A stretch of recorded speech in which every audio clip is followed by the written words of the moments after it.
hot weather. This is awesome. And for some reason, every year at this time, we get perfect weather, so we love that. It's also the 142nd anniversary since the actual bank robbery, the attempted bank robbery. 142 years today at 2 o'clock this afternoon. So it's always fun to be right on. Some defeat years, we don't fall directly on the 7th. So I'd like to introduce you to our 2019 ambassadors, our Defeated Jesse James Days ambassadors that we picked just a couple weeks ago, and they will be representing the committee and the town and traveling around the state of Minnesota for the next year, representing and basically telling people about coming to Defeated Jesse James Days, and they get some public speaking, a whole bunch of fun stuff. Let's meet them right now. Good evening, everyone. My name is Jamie Rice, and I'm one of your 2019 Defeated Jesse James Days ambassadors. And we would all like to invite you back here on Sunday at 2 p.m. for the Grand Parade. Thank you.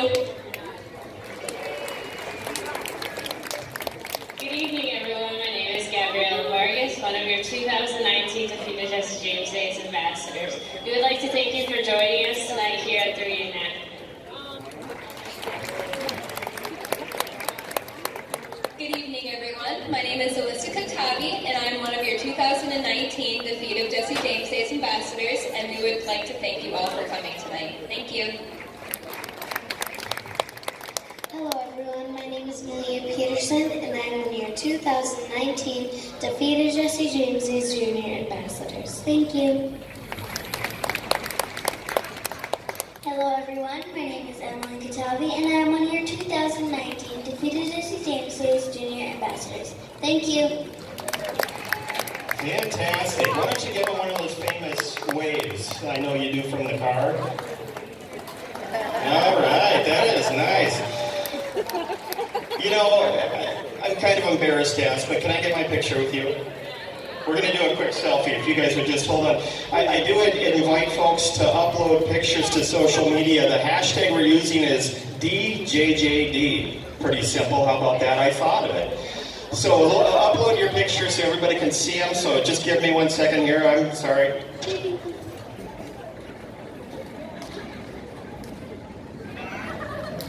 All right. Thank you. Thank you, girls. Appreciate it. A couple bits of housekeeping before we get rolling. There will be blanks, shots fired. They are allowed. The warning, the trigger for that is when J.S. Allen runs away and yells, "Get your guns, boys, they're robbing the bank." That is when you should be ready. If you have pets or young kids or even yourself, watch your hearing. Also, keep your feet back from underneath the gates and the fences we have here. Horses will be running up and down. And be alert and be aware at all times of what's going on the streets. You know, I always say with the chaos that's happening and the horses, it's kind of hard to make sense of what's going on. I just want to point out quickly, there are 3 waves, 3 elements of the James Younger process. You're going to see the first wave come, the 3 from the bridge. They just had lunch, they crossed Bridge Square, back then it was Mill Square. They come in here, they dismount, they go into the bank, and then you see that second wave, their second element, come from the south of town. When the 2 come in and kind of dismount here, they're kind of watching, they're looking at them as they go in. That's the second wave. And when all heck breaks loose in there and Joseph Lee Haywood doesn't open the safe and he says there's a time lock on it, that's when it throws off the timing. And that's when J.S. Allen runs and yells that, and everybody goes and grabs their guns, and it really threw off their plan. And that means the third wave had to come in. They were guarding the Iron Bridge. The 3 that came in, the last one, or the group of 3 that come in, that included Jesse James. So, all of that said, what we're going to do is tell our story. We have a story to tell you, and we have a story to show you. And we're going to do that right now as we, in this very spot as it happened 142 years ago, take yourself back into a time machine and imagine you were there. And it went something like this.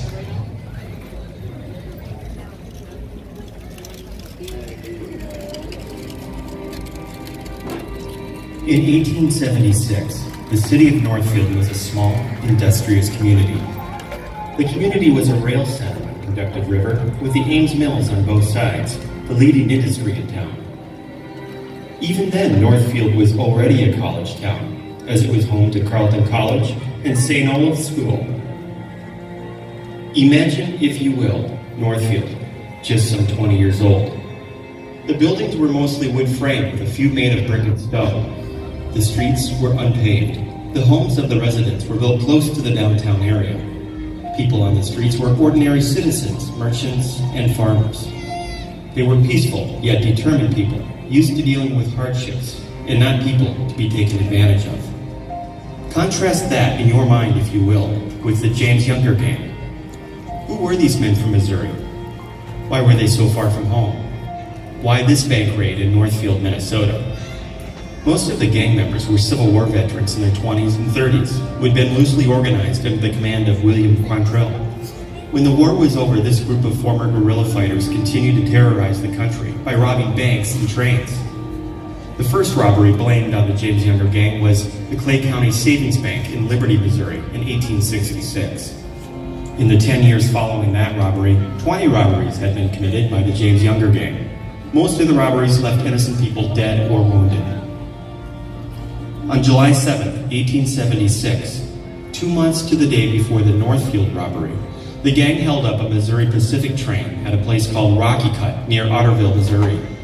Between the Adams and U.S. Express companies, the gang made off with $18,300, an amount that would be worth about $375,000 today.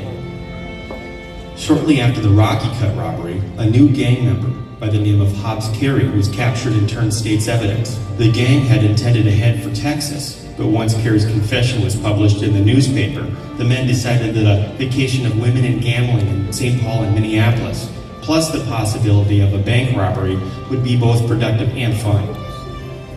They all headed north, likely by rail, for Minnesota. Once here, the gang spent a week in St. Paul, followed by a week in Minneapolis, staying in the finest hotels the city had to offer. From Minneapolis and St. Paul, they traveled by rail in groups of 2 and as many as 4 to surrounding communities, searching for horses, looking over the banks in southern Minnesota, and acquainting themselves with the lay of the land. Posing as cattle buyers and land speculators, their inquiries about the area raised little suspicion. They bought 4 horses in Red Wing, 2 in St. Peter's, and 2 in Mankato. We know now that the gang at first planned to rob the First National Bank in Mankato, but this attempt was aborted due to the number of people gathered on the street near the bank. With the Mankato robbery aborted, the gang set its sights on the First National Bank in Northfield. We are gathered here today, not to honor a band of outlaws, but rather to pay tribute to the heroism of the peace-loving citizens of this community, especially in memory of Joseph Lee Haywood, a 39-year-old man who at the time of the robbery was the acting cashier of the only bank in town, the treasurer of Carleton College, the Congregational Church, and the Northfield Public Schools. Today, the heroic actions of the citizens of the community is embodied in the memory of Joseph Lee Haywood in many ways. A memorial plaque is located in the window of the bank, and we invite you to read it after this performance. It concludes, "Faithful unto death." A memorial stained glass window in the Congregational Church bears his name and the inscription, "Fidelitas," faithfulness. Another plaque is located in Severance Hall on the Carleton College campus. It reads in part, "In grateful memory of Joseph Lee Haywood," inscribed by his friends as a tribute to heroic fidelity. Be faithful unto death. Today, the people of Northfield pay tribute to Mr. Haywood and all of the private citizens of the community who sprang into action to protect their neighbors, as well as the economy of the city. Travel back with us to Thursday, September 7th, 1876. The place is downtown Northfield. All seems normal in this quiet Midwestern college town, with local citizens and area farmers going about their business. The clerks and tradesmen are busy at their usual work. A young medical student, Henry Wheeler, is seated in front of his father's drugstore located directly across from the bank. On the southeast corner of the 4th Division was a wood-framed Dampier Hotel, today the Central Block building. Facing Mill Square were the dry goods stores of Liam Hitchcock and Hiram Scriver, both in the same building as the bank. The hardware store of A.R. Manning and J.S. Allen and Sons were next, also facing Mill Square. You are looking at the bank building as it existed in 1876. About 2 o'clock in the afternoon, Bob Younger, Frank James, and Samuel Wells also known as Charlie Pitts, rode across the iron bridge into Mill Square from the west side of town, where they had just eaten lunch. The men all wore linen dusters, not uncommon for the time, but so many men on horseback did attract some attention. They tied their horses near the bank and walked to the corner where they could observe their comrades taking position near the bridge and also coming up from the south on Division.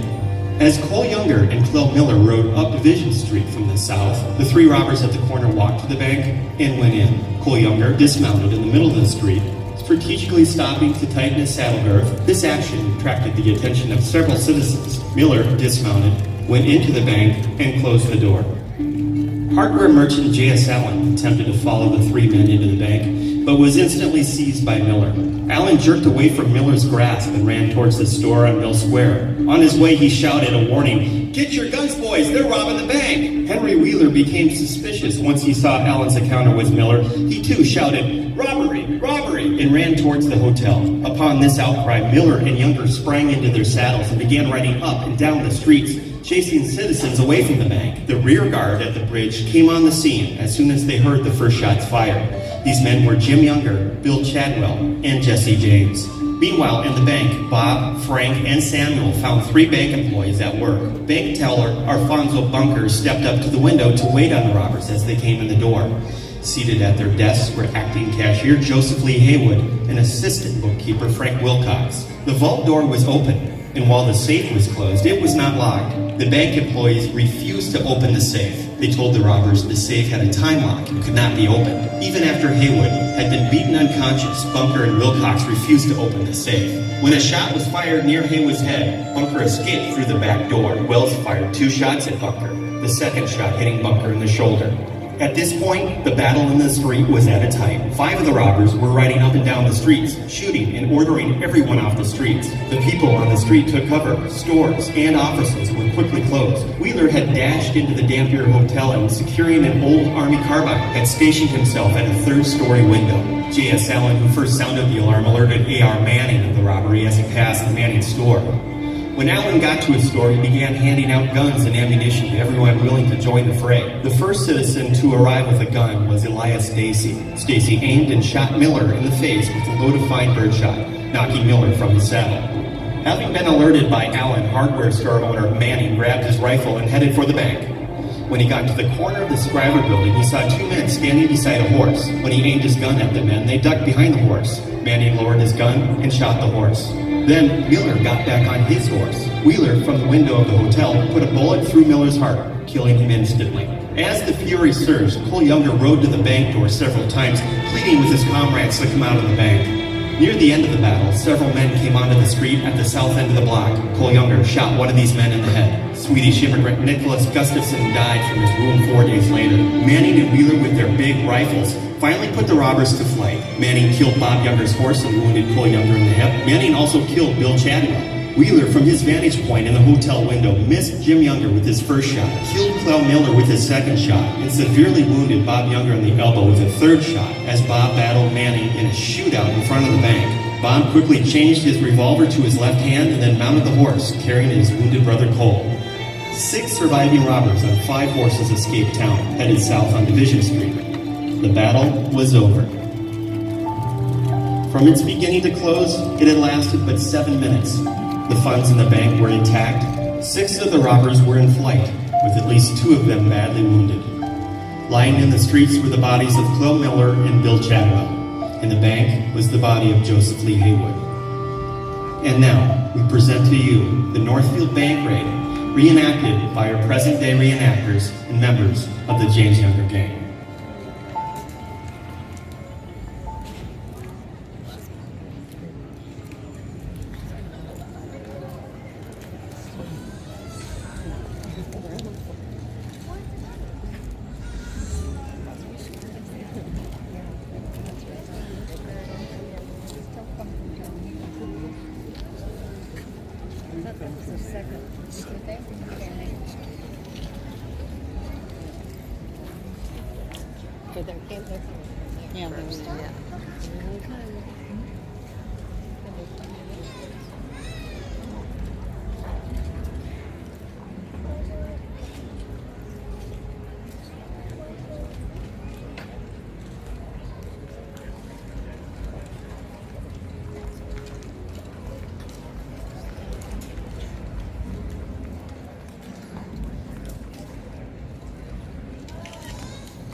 As the remaining bandits fled town, chaos ensued and groups immediately formed. Additional help was called in from around the state. In their escape, the robbers would steal a horse and saddle just outside Northfield to assist in their getaway. And folks, they're going to come all the way back down here. We just want to make sure everyone's up and good and safe.